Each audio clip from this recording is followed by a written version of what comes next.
여러분 그런 생각 해본 적 있지 않으십니까? 나는 좀 신앙생활을 잘 하고 싶은데, 나는 예수를 좀 잘 믿고 싶은데, 또 나는 교회에서 내가 어떤 그 직분을 맡았을 때, 어떤 역할을 맡았을 때 잘하고 싶은데, 근데 좀 하다가 새벽 기도를 해볼까?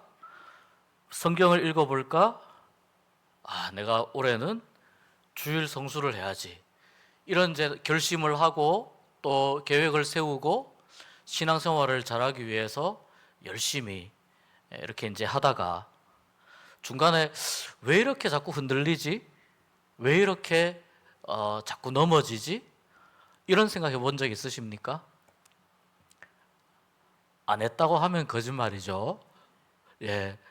이 생각을 한 번도 안 하고 그리스도인으로 살아간다. 불가능합니다. 네. 이론적으로는 가능하지만 경험적으로는 불가능합니다. 그러니까 우리가 뭐냐면은 우리가 어떤 하고자 하는 어떤 결심이나 이런 결심들이 되게 중요해요. 성경에도 보면 하나님이 결심하고 결단하고 또 돌이켜라. 이건 누가 하냐면 그 사람이 하는 거거든요. 그 당사자가 하는 거기 때문에 중요합니다.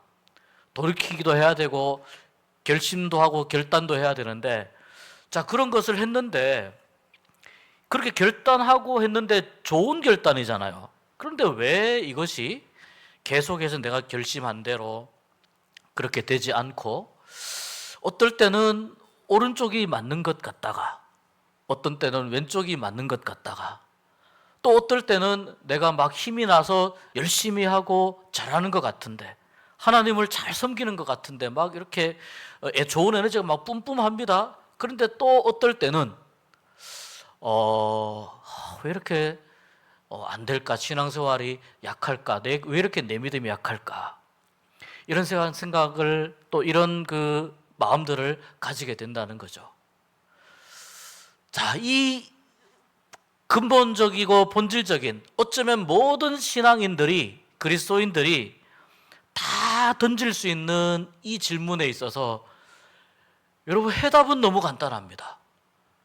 우리가 문제가 막 복잡하고 어렵고 그럴 때 의외로 해답이 굉장히 간단하고 단순하게 해답이 나오는 경우들이 있어요. 문제가 복잡할 때 우리는 복잡하게 막 생각을 하지만 이 복잡한 문제가 하나님 손에 딱 올려지면 너무 단순한 문제로 변해버려요. 우리는 이런 상황 속에서 이런 고민을 하고 저런 상황 속에서 저런 고민을 합니다. 어떤 일이 생기면 그 일 때문에 또 이런저런 이야기들을 하면서 영향을 또 주고받습니다. 우리가 생각할 때는 이게 전부 다 이것도 따로 다 따로인 것 같아요. 전부 그러니까 서로 다른 문제를 가지고 내가 고민하고 씨름하는 것 같은 느낌을 받아요. 그런데 이것이 이러한 문제를 다 모아서 하나님 손에 올려드리면 하나님께서는 이 복잡한 문제들을 굉장히 쉽게 분류 작업을 하셔서, 그 물류센터에서 하는 일이 뭐죠? 분류를 하는 거잖아요. 이건 여기로 보내고 저건 저기로 보내고. 요즘은 또 기계들이 많이 해준다고 하더라고요. 기계들이 다 이렇게 하는데, 그럼에도 불구하고 사람들이 계속 관리하고 해야 되지만 하나님은 그렇게 너무 간단하고 쉽게 이 문제들을 정리하시고 해결하시는 경우를 종종 볼 수 있습니다. 해답은 간단합니다, 여러분. 해답은 뭐냐면 아주 굉장히 큰 범위에서의 해답은 이거예요. 하나님께 다 맡기라, 이거예요. 아주 큰 범위에서의 해답은. 여러분이 다 아실 만한 이야기예요. 우리나라 선교 초창기에 선교사님들이 한국에 들어와가지고 전도하러 다니면서 자기들 나라에서 이제 차를 가지고 왔단 말이죠. 차를 가지고 이렇게 선교사님이 막 운전해 가는데, 여러분 옛날에는 많이 그랬습니다. 지나가다가 길 가는 사람이 있으면은 차를 막 태워주고 그랬습니다. 저도 어릴 때 저희 어머니하고 뭐 하루에 몇 번 버스가 안 들어오는 그런 아주 이제 깡시골인데 저희 어머니하고 시내를 나가야 되는데 차를 놓쳤어요. 그러니까 이쪽에서 나가는 차, 이쪽에서 나가는 차 이렇게 만나는 그 삼거리 있잖아요. 거기까지 걸어가자는 거예요. 근데 그게 어릴 때의 마음으로는 엄청나게 먼 거리였습니다. 비포장도로에 먼지 풀풀풀 나고. 근데 걸어가서 거기에서 이쪽으로 오는 차를 타고 시내에 나가자는 거예요. 그래서 뭐 방법이 없으니까 차를 타고 이제 짐은 어머니가 들고 저는 어머니 손잡고 따라가는데 너무 힘든 거예요. 막 먼지도 펄펄 나고 길 걷는 게 얼마나 힘듭니까? 그런데 저쪽에서 보니까 덤프 트럭이 한 대 이렇게 쭉 내려오더라고요. 덤프 트럭 25톤짜리 이런 큰 거 있잖아요. 덤프 트럭이 쭉 내려오는데 어머니가 손을 딱 들어요. 택시 잡듯이 손을 딱 들어요. 이게 덤프 트럭이 딱 섰습니다. 그래서 이제 저희 어머니 보고 아주머니 어디 가세요? 물어봐요. 시내 나가는데 좀 태워줄 수 있냐고. 타시라고 해서 덤프 트럭 타고 시내 나간 적이 있습니다. 옛날엔 다 그랬습니다. 다 그렇게 차들을 얻어 타고 다녔습니다. 이 선교사님도 이제 전도하려니까 마을마다 막 다니면서 전도하고 하려니까 마을 사람들 태워주고 했는데, 근데 이제 쭉 가고 있는데 길 옆에 어느 이제 아주머니가 머리에 이제 보따리를 이렇게 이고 막 열심히 바쁘게 가는 거예요. 선교사님이 딱 가서 이제 차를 옆에 딱 세우고 타시라고, 자매님 타세요. 그래서 아이고 이렇게 고마울 때가 있나 이러면서 이제 보따리를 이고 탔단 말이죠. 보따리를 이고 딱 타고 이제 뒷자리에 앉으라고 하고 선교사님은 막 찬송 부르면서 나의 갈 길 다 가도록 예수 인도하시니 찬송을 막 부르면서 즐겁게 가고 있는데 아싸 내가 오늘도 한 건 했어 이런 느낌으로 가고 있는데 뒤에서 계속 끙끙거리는 소리가 나고 있는 거예요. 계속 뒤에서, 차 뒤에서. 아니 뭐 차가 불편한가? 내가 그래도 이번에 서스펜션도 좋게 하고 괜찮게 해가지고 나쁘지 않은데, 승차감 나쁘지 않을 텐데, 그러고 이게 뒤를 딱 돌아보니까 이 아주머니가 어떻게 하고 있습니까? 차를 타긴 탔는데 앉지도 못하고 머리에 이거를 이고 그대로 서가지고 끙끙거리고 있는 거예요. 선교사님이 물었어요. 아니 아주머니, 차에 태워드렸으면 의자에 앉아야지 왜 앉지도 않고 머리 보따리를 이고 그렇게 힘들어하고 있냐. 이 아주머니가 하는 이야기가, 아이고 고쟁이 양반, 내가 길 가다가 차를 얻어 타는 것도 감사한데 짐까지 내려놓으면은 얼마나 내가 미안하냐고. 그 짐을 머리 위에 이고 끙끙거리면서 한참을 그렇게 왔다는 거예요. 선교사님이 이렇게 보니까 그러고 있는 거예요. 우리가 들어봤음직한 이야기입니다. 잘 생각해 보시면은 큰 범위에서는 모든 것을 하나님께 다 맡기면 되는데, 우리는 이미 구원 열차 어릴 때 다 불러봤잖아요. 구원 열차 티켓을 우리는 다 가지고 있는데, 이 구원 열차 티켓을 타고 우리가 지금 천국으로 가고 있잖아요. 하나님 나라를 향해서 열심히 가고 있는데, 그래서 여러분 철로역정을 읽어보셔야 됩니다. 철로역정 좋은 책인데 이번에는 선정이 안 됐지만 다음번엔 선정할지 모르니까 꼭 미리 읽어보십시오. 하나님 나라로 가는데 어떻게 하고 가는가하고 똑같은 거예요. 자기의 모든 인생짐을 머리에 짊어지고 예수 그리스도 십자가 앞에 이 모든 짐을 다 내려놓지 못하고, 차장이 지나가면 그럴 수 있다는 거죠. 아이고 차장 양반, 내가 이 기차 타고 천국 가는 것도 고마워 죽겠는데 내 짐을 어떻게 또 기차 힘들게 내려놓냐고. 그럴 수 있다는 거예요. 내가 그런 사람이 아닌가. 누가 기차 타고 가면서 그럽니까? 다 위에 선반에다가 짐 올려놓고 의자 밑에다가 짐 놓고 짐바지에다가 짐 다 놓고 편하게 앉으려고 하지 누가 그러겠습니까? 그 마음이 굉장히 귀한 마음이죠. 내가 차를 얻어 타는 것도 고마운데 짐까지 내려놓을 수 있느냐, 참 귀한 마음이죠. 하나님이 보시기에는 이 마음이 귀한 마음일까요? 좀 어리석은 마음이라는 거예요. 그러니까 믿음이 무엇인지 알면 믿음이 무엇인지 충분히 알면 이미 하나님은 뭐까지 맡아주신다고 한 거예요? 내 인생의 짐까지. 무거운 죄짐 지고 고통스럽게 그렇게 순례자처럼 고생스럽게 고성스럽게 가는 게 아니고 그 무거운 짐까지 내가 다 맡아주겠나라고 이미 모든 죄짐을 십자가 앞에 다 내려놓으라고 우리 주님이 약속하셨는데, 수고하고 무거운 짐진 자들아 다 내게로 오라 내가 너희를 쉬게 하리라 말씀해 주셨는데, 우리는 하나님을 믿는다고 하는데 자꾸 내가 이 죄짐을 내가 지고 가려고 하는 거예요. 여러분, 죄짐을 지고 가는 것과 예수님이 말씀하신 자기 십자가를 지고 가는 건 다릅니다. 죄짐은 하나님 앞에 내려놔야 됩니다.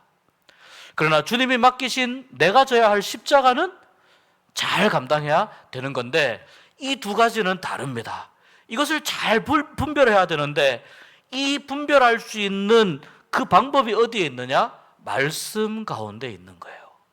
그 방법이 말씀 가운데 있는 거예요. 그렇지 않으면 하나님은 이미 모든 것을 다 허락해 주셨어요.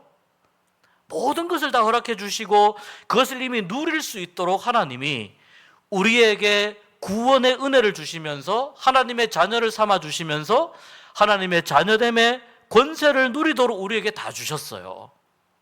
다 주셨는데 우리에게는 아직 그 옛사람의 모습이 남아있는 거예요.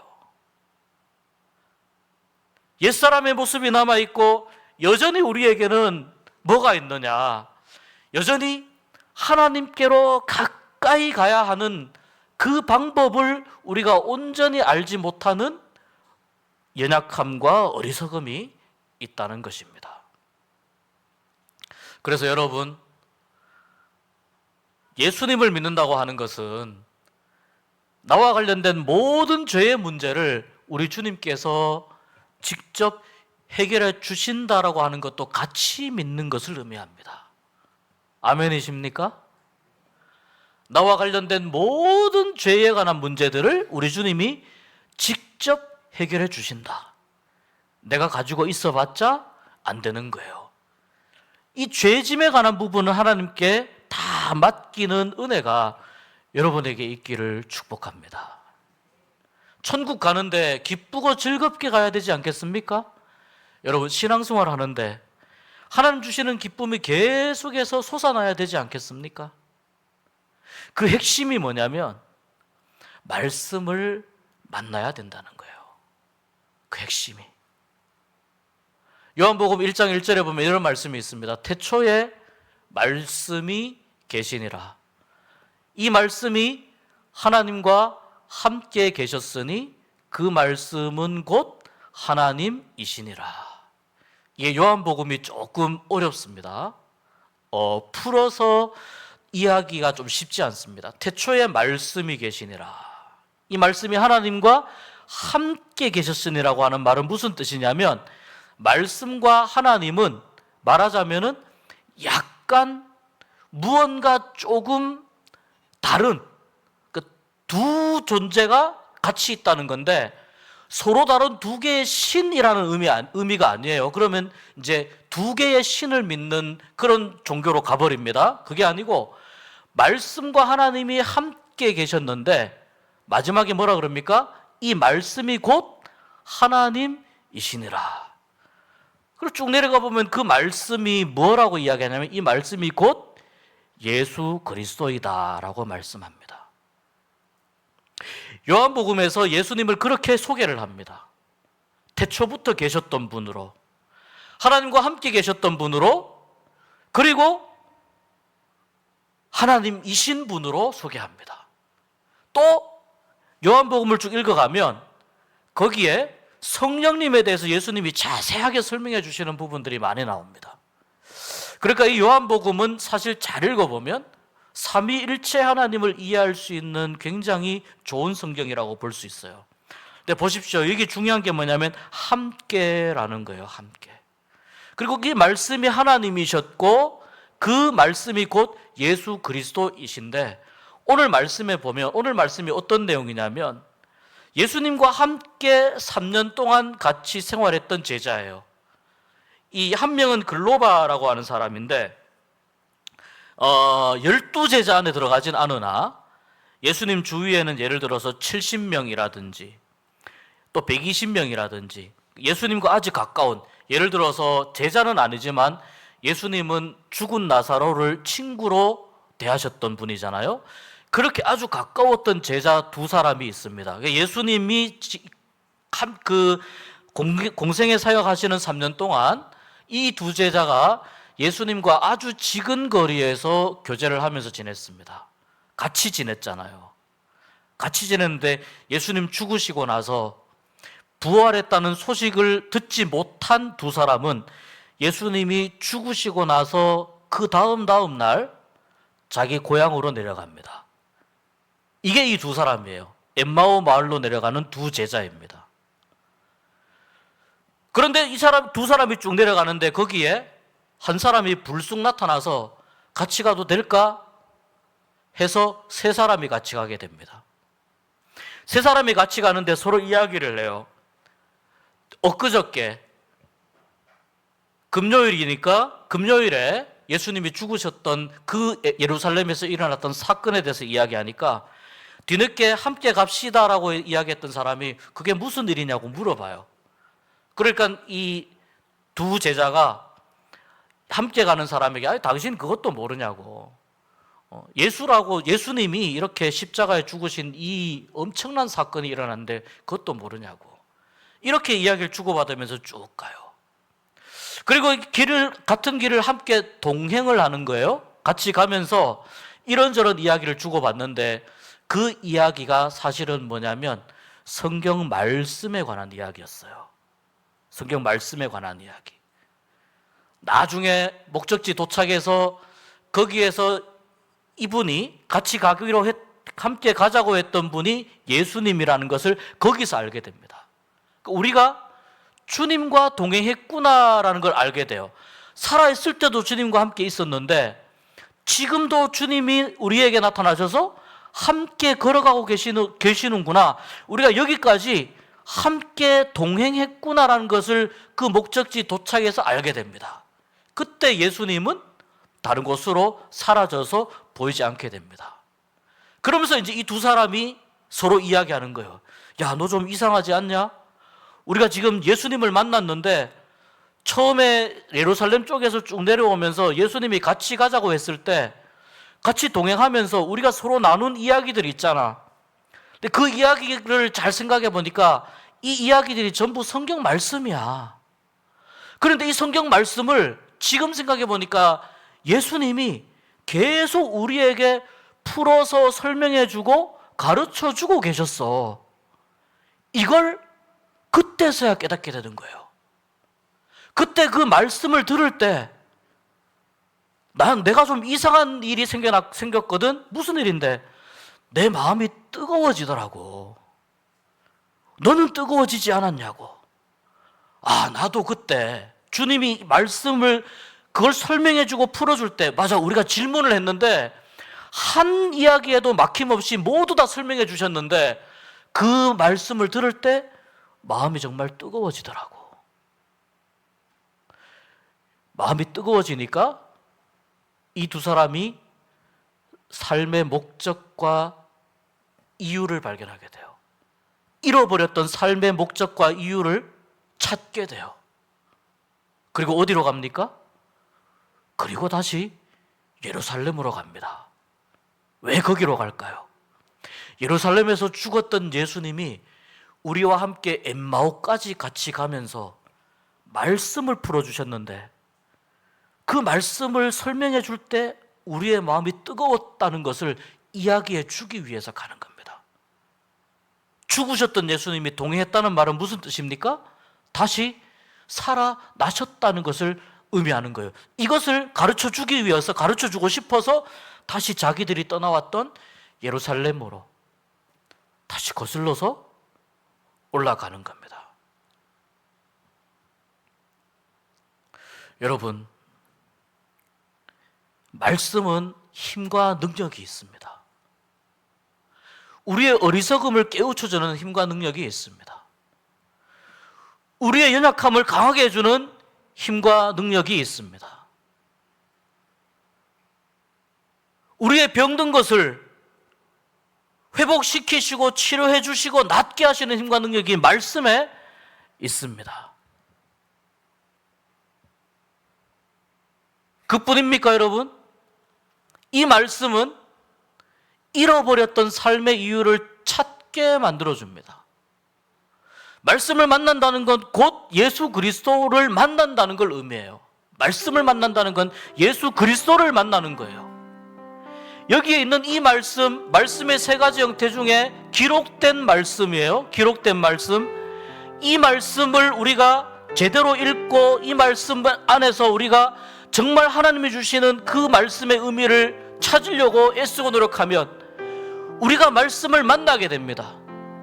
말씀을 만나면, 예수 그리스도를 만나면 거기에서 인격적인 만남이 이루어지고 내가 내 힘으로 하다가 안 되고 지쳐서 포기했던 것들, 신앙적으로 바로 살려고 했는데 안 되고 포기했던 것들, 교회를 처음에는 열심히 내가 정말 열심으로 하려고 했는데 시간이 지나면서 의무감으로 했던, 습관적으로 했던 그 모든 일들에 생기가 불어넣어져서 참된 의미와 이유를 찾게 됩니다. 여러분, 아무리 힘들어도요, 말씀이 깊이 들어가면 그 힘든 것들을 이겨내게 하는 힘과 능력이 있는 줄 믿습니다. 그래서 이 두 사람이 예수님을 잃어버렸다고 생각하고 고향으로 내려가다가 함께 해주신 예수님을 거기서 비로소 깨닫고, 그리고 이 사람들에게 무슨 마음이 생겨요? 앞으로도 영원히 천국 갈 때까지 주님이 우리와 함께 하시겠구나라고 하는 확신이 생겨요. 그래서 다시 돌아가는 거예요. 일해야 하는 곳으로, 하나님이 부르신 곳으로, 하나님의 마음이 있고 하나님의 시선이 있는 예루살렘으로 다시 돌아가는 거예요. 주님, 내가 무엇을 할까요? 물을 때, 여러분, 우리가 말씀을 만나게 되면 내가 무엇을 해야 될지 눈에 보입니다. 우리 주님 때문에, 우리 주님 때문에 내가 무엇을 해야 될지 눈에 보이고, 말씀이 내 마음 가운데에서 역사하시게 되면 시간이 점점 지나면서도 오히려 섬기는 일에, 주님을 따라가는 일에 오히려 더 큰 힘과 위로와 보람과 용기를 얻게 될 줄 믿습니다. 이 실망한 두 제자만 우리 주님이 회복시켜 주시겠습니까? 아닙니다, 여러분. 말씀을 사모하는 모두에게, 말씀을 사모하는 여러분에게 우리 주님께서 말씀의 능력으로 회복시켜 주시는 은혜가 임하게 되기를 주의 이름으로 축복합니다. 말씀을 사모하십시오. 주님의 말씀을 받기로 원하십시오. 그때에 주님이 말씀하시는 그 말씀 가운데에, 가르쳐 주시는 말씀 가운데에 있는 힘과 능력으로 다시 회복되고 치유되는 은혜를, 그래서 여러분의 삶 가운데 예수 그리스도를 향한 분명한, 하나님 나라를 향한 분명한 삶의 목적이 회복되고 나타나는 은혜가 있기를 주의 이름으로 축복합니다. 오늘 함께 찬양하려고 합니다. 우리 2년 전에 우리 예배 때 계속 불렀던 찬양입니다. 말씀 앞에서 경외함으로 주께 홀로 섭니다. 생명의 말씀 읽고 순종해 주를 예배합니다. 여기 보면 그 말씀을 사모하는 단 한 사람, 그 한 사람이 여러분이 되었으면 좋겠습니다. 말씀을 사모하고 말씀과 깊이 만나고 하나님과 인격적으로 교제하는 그 한 사람이, 하나님이 찾으시는 한 사람이 여러분이 되어서 말씀의 능력으로 힘있게 살아갈 수 있는, 지치지 않고 회복되어 살아갈 수 있는 여러분 되시기를 주의 이름으로 축복합니다.